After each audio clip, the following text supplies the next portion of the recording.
Hi there guys, how are you? Preparados então aí para a aula to be? A aula to be, né? Prestou bem atenção à ênfase dada, né? Porque tem gente que passa aí o ensino fundamental e médio todo ouvindo sobre o verbo to be e ainda tem essa dificuldade. Mas fica tranquilo que hoje a gente vai tirar todas essas dúvidas, tá bom? Sejam muito bem-vindos ao meu canal Inglês com Rivaldo, eu sou o professor Rivaldo, então dá essa força, já vai se inscrevendo aí no canal se você não é inscrito e compartilhando com teus amigos a nossa aula, tá certo? Vamos já para a aula, porque antes a gente vai para a vinheta. Até daqui a pouco. See you there then.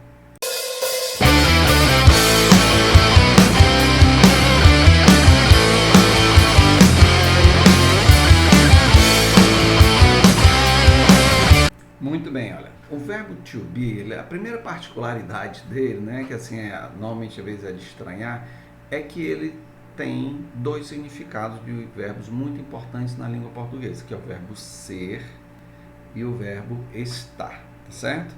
Então aqui a gente vai aprender a conjugar o verbo to be no presente simples e ver a sua forma afirmativa, a sua forma negativa e as formas contractas, afirmativas, negativas e as aplicações práticas no dia a dia de como a gente utiliza o verbo to be, como deve gramaticalmente ser aplicado esse verbo nas nossas frases, tá bom? Então vamos lá. Primeira pessoa, I, que é eu, a variação do verbo to be é am. Em português, eu sou, eu estou. Então, I am. Segunda pessoa, tu, em inglês, you are, tu és e tu estás. Agora aqui na terceira pessoa, uma curiosidade, ó, porque he, she e it, vou logo descarregar aqui, você vai perceber que eles têm a mesma conjugação do verbo to be, que é is. Então eu digo he is, she is e it is. Tradução, ele, ela é, ela, ele, ela está. As pessoas do plural vai acontecer a mesma coisa. Vou até descarregar aqui para a gente ganhar tempo. O que é que nós temos aqui, ó? A mesma conjugação, are. Então eu digo we are, nós somos, nós estamos. You are, vós sois, vós estais. They are, eles, elas são, eles, elas estão. Então, só resumindo aqui para mostrar para você, ó, eu tenho a conjugação is do verbo to be para a terceira pessoa do singular, he, she, it, que é o ele, ela, e nós temos a forma are para todas as pessoas do plural, nós, vós, eles, elas, we, you e they. Então, se você viu bem, ó, nós temos apenas três formas diferentes de conjugar o verbo to be no presente simples. Nós temos is para a terceira pessoa, nós temos am para a primeira pessoa e o resto é are, todas as pessoas do plural e a segunda do singular. Bem simples. Se eu for comparar em português, 12 formas. Eu tenho, se vamos supor que o verbo to be seja traduzido pelo verbo ser, eu tenho em português eu sou, tu és, ele, ela é, nós somos, vós sois, eles são, 6. Se o verbo to be for o verbo estar em português, eu estou, tu estás, ele, ela está, nós estamos, vós estais, eles, elas estão. Nenhuma pessoa é igual a outra aqui, nenhuma pessoa é igual a outra aqui. Esse ele, ela, porque é ele, em português. Eu, tu, ele, nós, vós, eles. Em inglês só temos 3. E aí, o que é que você acha? É mais fácil nós aprendermos a conjugar o verbo to be no inglês ou o nativo da língua inglesa aprender a conjugar o verbo ser e o verbo estar em português? Não é tranquilo? Tranquilo demais, show de bola. Então vamos lá, vamos ver as formas afirmativas. Toda língua, bom, eu acredito que toda língua, fala assim, relativando tudo, porque eu não conheço todas as línguas, pelo menos em português e em inglês, com certeza, existem as formas contractas. Acredito que nas demais línguas também. As formas, quando a gente fala, a gente tende a contrair mais as palavras, a falar menos com o mesmo significado. No inglês não é diferente. Então, no inglês eu tenho a forma I am vai ser I'm. You are, a forma contracta, vai ser you're. He is, his. She is, she's. It is, its. We are, we're. You are, you're. They are, there. E aí nós temos a negativa. Se você percebeu, ó, nós temos a afirmativa aqui, I am, até they are, igual aqui, ó, primeiro quadro, forma afirmativa, e depois foi acrescentado not, em todas elas. Então, para negar, é só colocar o not depois do verbo. Vocês perceberam que em inglês, a gente afirma primeiro para depois negar? Por exemplo, I am not. Eu sou não. Ou então, eu estou não. We are not. Nós somos não. Nós estamos não. Então, em inglês, a negativa é um pouquinho diferente do português, que em português a gente coloca a partícula não logo depois do sujeito. Ele não está. Ela não é. A gente nega primeiro. Em inglês é diferente. E a forma contracta dessa, a primeira forma, são duas, ela também é bem simples. Eu pego a forma afirmativa, que nós já colocamos na forma contracta, ó. I am foi para I'm, you are para you're, então todas as formas afirmativas, e depois acrescento o not aqui, ó, foi colocado aqui. Então, essa primeira forma negativa contracta, I'm not, you're not, he's not, até they're not. Só botou not. E aqui a forma contracta da afirmativa. Essa outra aqui que é um pouquinho diferente, porque eu tenho aqui you aren't, he isn't, she isn't, it isn't. Aqui uma particularidade com a pronúncia.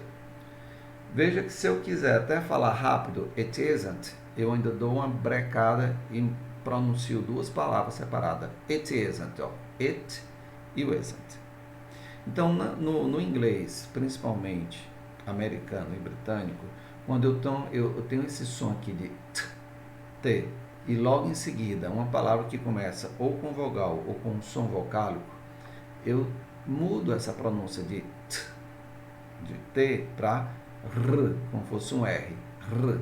Então, em vez de eu falar it isn't, eu falo it isn't. Então, é muito comum, se você principalmente estiver assistindo a um filme, ouvir it isn't. É normal, tá certo?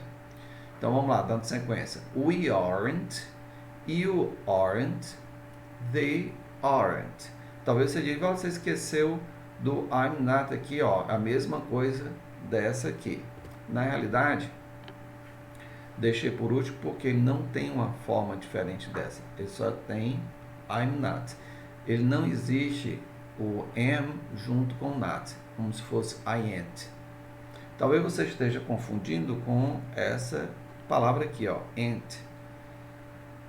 Esse ain't aqui, na realidade, é uma palavra, ela não é contração. Primeiro começa com isso. Ela não é contração porque para ser contração tem que ter duas palavras e juntá-las duas. Essa aqui não existe, não existem duas palavras para juntá-la. Ela é extremamente informal, tá certo? Ela é mais usada no sul dos Estados Unidos.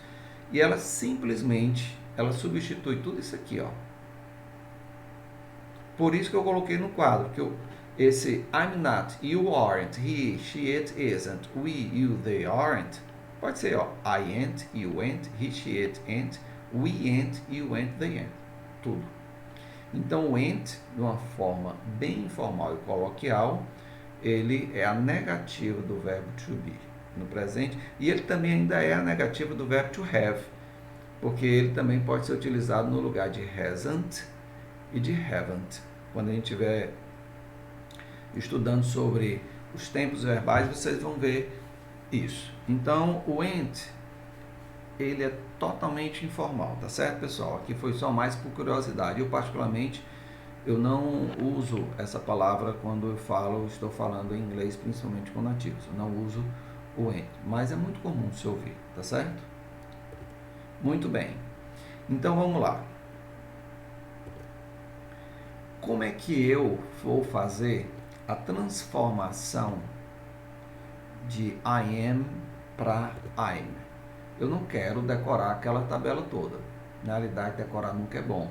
Então, vou te ensinar aqui um método que você vai ficar despreocupado e vai saber como contrair os verbos to be de qualquer pessoa no presente simples, tá certo? Então, vamos lá começar. Primeiro, a gente vai pegar os pronomes pessoais do sujeito.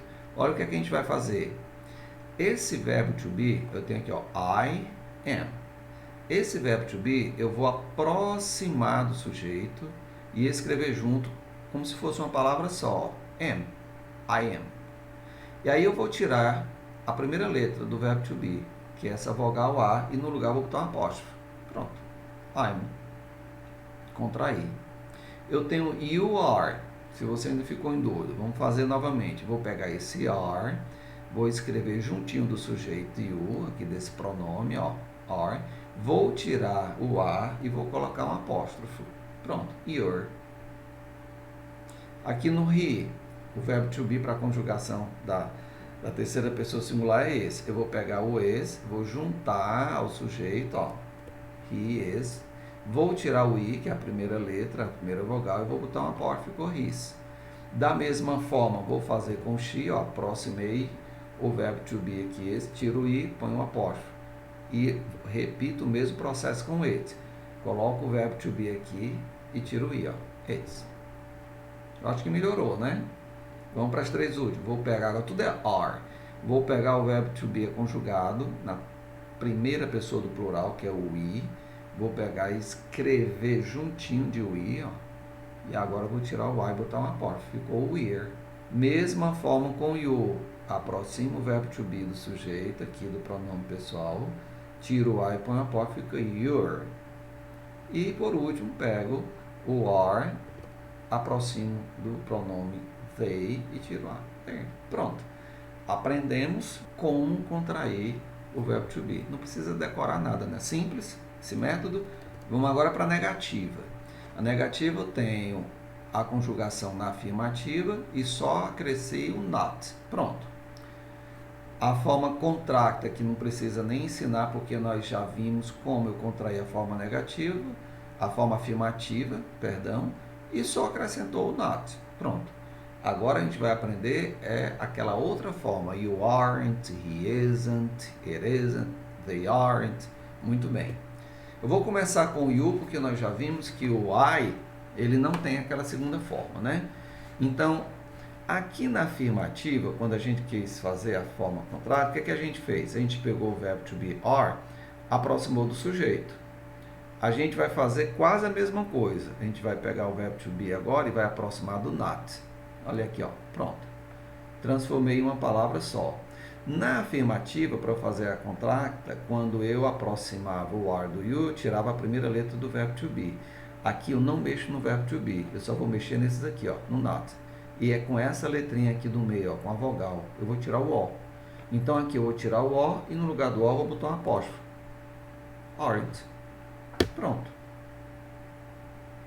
Quer refazer? Vamos lá. Tenho not, aproximo o verbo to be, apago o o e boto o apóstrofo.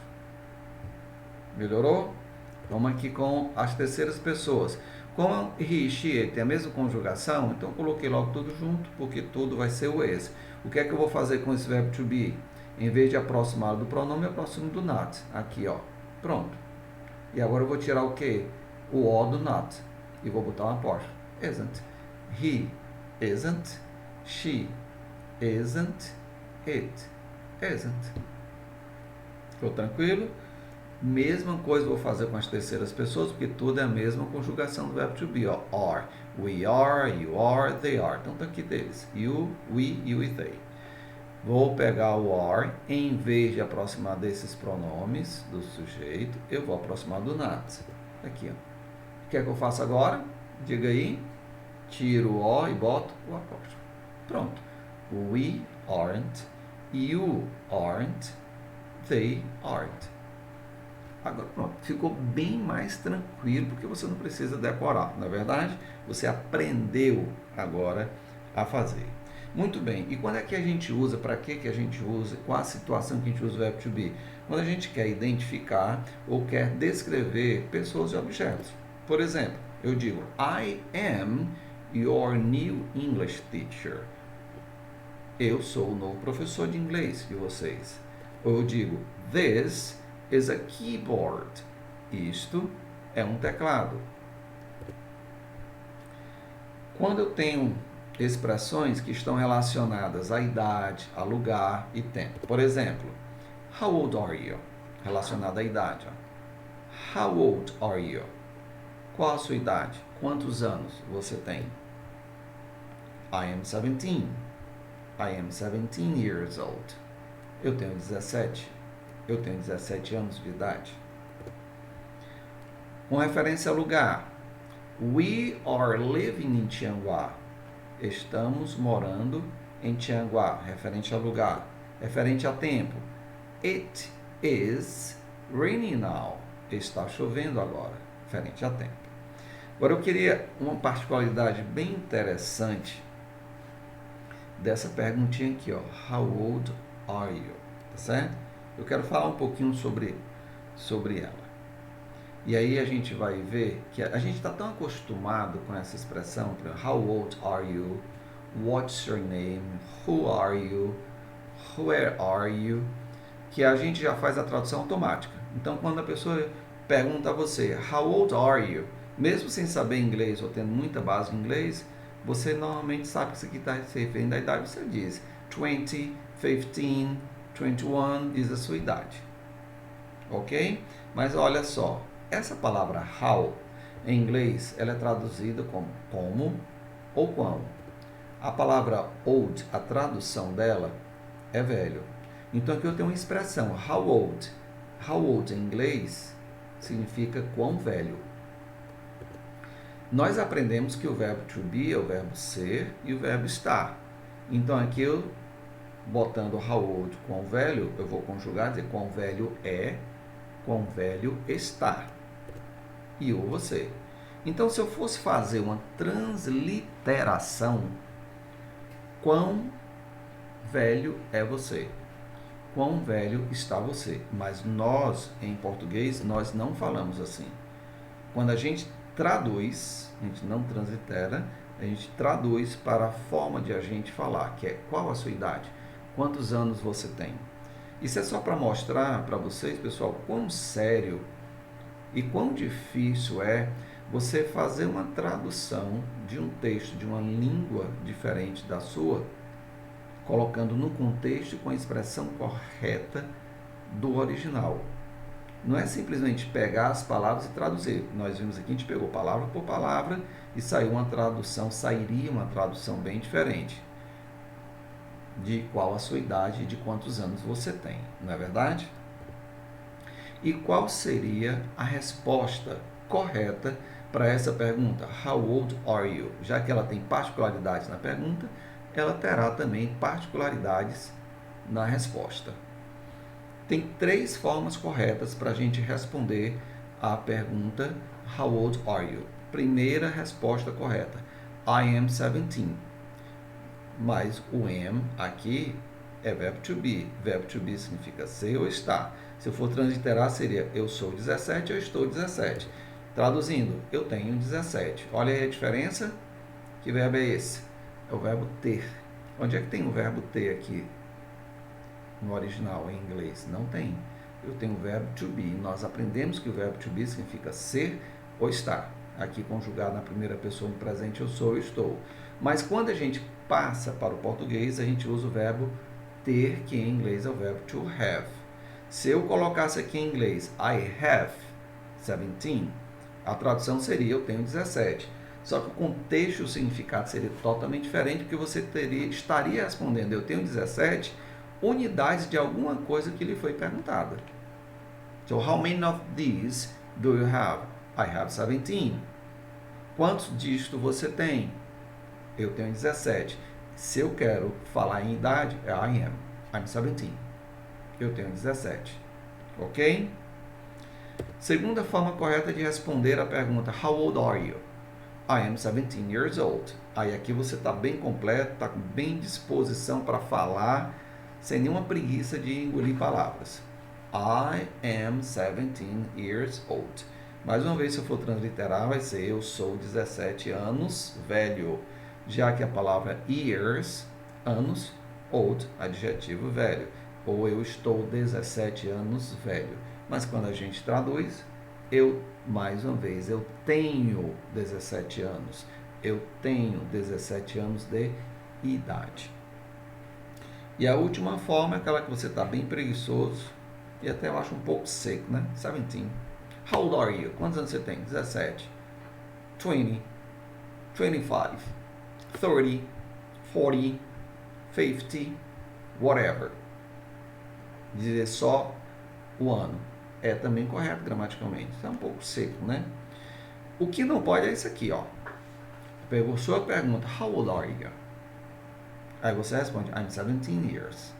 Mas você poderia dizer, bom, a gente pode traduzir então da mesma forma, né? Pega o am, tenho, e vai, eu tenho 17 anos. Em português isso pode. Em inglês não. E por que não pode? Porque aqui está se referindo, ó, how old. A birthday. O que é birthday? Birth, nascimento. Day, dia. Birthday, dia de nascimento. É o nosso aniversário. A partir do momento que a gente nasce, a gente começa a contar anos de envelhecimento. Porque a partir do momento do nascimento, a gente já começa um processo de envelhecimento. É triste, mas é a verdade. Então, quando completa-se um ano de idade, completou-se um ano de velhice em comparação ao dia que você nasceu. Aqui, eu não menciono, quando eu coloco old, não estou mencionando e não estou fazendo referência à idade. Por isso que não se pode dizer 17 years, porque não tem relação aqui a birthday, tem relação a anos que você criou alguma coisa, instituiu uma empresa, construiu uma casa, comprou um carro novo, ao tempo de aquisição ou construção. Quando se fala how old, é tempo de idade, de anos que a gente vai vivendo, ok? Então vamos lá, só recapitulando. How old are you? Eu posso responder I am e a minha idade, qual que seja ela. Eu posso responder I am, a minha idade, seguido da expressão years old. Ou eu posso simplesmente dizer a minha idade, seja ela qual for. Pronto. Só não pode morrer em years. Tranquilo? Eu acho que só por isso o pessoal merecia um like, né? Aí você dá uma clicada no like. E se você ainda não se inscreveu, clicar aqui num cantinho aqui, que eu não sei se é o direito, se é o esquerdo. Clicar lá para se inscrever no canal, certo? Vamos lá então. A gente vai praticar agora o que a gente aprendeu. Então a gente vai completar as lacunas com a forma correta do verbo to be. Lembrando que aqui a gente só falou o verbo to be no presente simples. A gente não falou nos tempos verbais outros, ou passado, ou futuro, ou algum composto, tá? Então vamos lá, mesma regra de sempre, tá, pessoal? Dá pausa no vídeo, faz a questão, volta para conferir a resposta, depois pausa e assim vai até o final, tá bom? Então vamos lá. Hi, I, Rivaldo. How you? Vamos lá. Hi, I, se eu tenho um sujeito I, qual é o verbo to be que conjuga com I? Só tem um, né? Am, sempre. Hi, I am Rivaldo. Você pode até perguntar, Rivaldo, eu poderia colocar apóstrofo M? Hi, I'm Rivaldo? Pode, tranquilo. Na realidade, quando a gente fala, dificilmente a gente fala com passado. I am Rivaldo. A gente fala I'm Rivaldo. A gente contrai. Porque em português também acontece isso, né? A gente sempre contrai. Por exemplo, antigamente a frase correta e longa, era muito longa, era vamos em boa hora. Com o tempo, com a evolução da linguagem, essa frase passou a ser vamos embora. Mesmo tendo encurtado, dificilmente a gente fala vamos embora. A maioria das pessoas fala vambora, bora, e alguns aqui ainda falam só bó. Então, assim, a forma do coloquial do dia a dia é bem diferente da escrita. Agora, se você for fazer uma redação, se você for escrever uma redação tanto em português quanto em inglês, então evita contração. Então, por exemplo, se for uma escrita, você vai colocar na escrita I am, evita colocar I'm na escrita, tá certo? No linguajar, tudo bem, tudo tranquilo. Então, vamos lá. Hi, I'm Rivaldo. Hi, I'm Rivaldo. How, Se o sujeito é you, qual é a conjugação do verbo to be para you? Are. A diferença aqui da posição, vindo antes do sujeito, é porque é a interrogação, né? Eu mencionei lá no início. Mas a gente vai ver como formar as interrogativas e a gente vai perceber que é uma outra particularidade do verbo to be, que ele é tão especial que ele funciona como verbo auxiliar também, além de verbo principal. Então a frase ficou, resposta correta. Hi, I'm Rivaldo. How are you? Vamos para B? Essa aqui com certeza você acertou. Pausa novamente aí e vamos para cá. This, my friend Jim. E aí? Este, meu amigo Jim. Se eu estou falando este, está no singular, então no singular eu tenho 3 pessoas. Eu, I, you, tu e as terceiras pessoas, que ele e ela. Pronto. Aqui não é I, este, se eu estou me referindo a Jim, ok? Não é tu, porque eu estou me referindo a Jim. Este é meu amigo Jim. This is my friend Jim. This is my friend Jim. Aí aqui é uma particularidade, não se contrai aqui, tá certo? Esse this, apóstrofo S. Esse aqui é por extenso. This is, até na pronúncia. E aí, acertou? Vamos lá para C. Katia and I study English. Olha o sujeito, Katia and I, a Katia e eu. A Katia e eu somos nós. Nós em inglês, we. We, primeira pessoa do plural. Então vai ser we are. Katia and I are studying English. Roberto and Maciel, my new neighbor. Aqui eu tenho também um sujeito composto, só que eu não estou incluso, ó, não tem I aqui. Então, Roberto e Maciel, o Roberto e o Maciel são eles. Eles em inglês, they. Então, vai ser a mesma conjugação daqui, ó. They are. Roberto e Maciel are my new neighbors. Eu acho que aqui está tranquilo, você está acertando todas, na verdade? Vamos aqui para a última. Renata is working hard lately. Já dei até a resposta, né? Renata, she is working hard lately. A Renata está trabalhando muito, arduamente, ultimamente. Lately. Ok? Ficou tranquilo, pessoal? Viram, perceberam que o verbo to be não é um bicho de 7 cabeças? Tranquilo, né? Não se esquece de se inscrever no canal, tá certo, pessoal? De dar uma curtida aí, se você ainda não curtiu, estava muito atento na aula, dá uma curtida aí, se inscreve no canal, fala para os amigos, apoia o canal, compartilha essa aula, estuda e se tiver alguma dúvida, comenta, tá bom? A gente se vê na próxima aula, lembrando que toda semana a gente tem aula nova aqui. See you there then. Bye bye.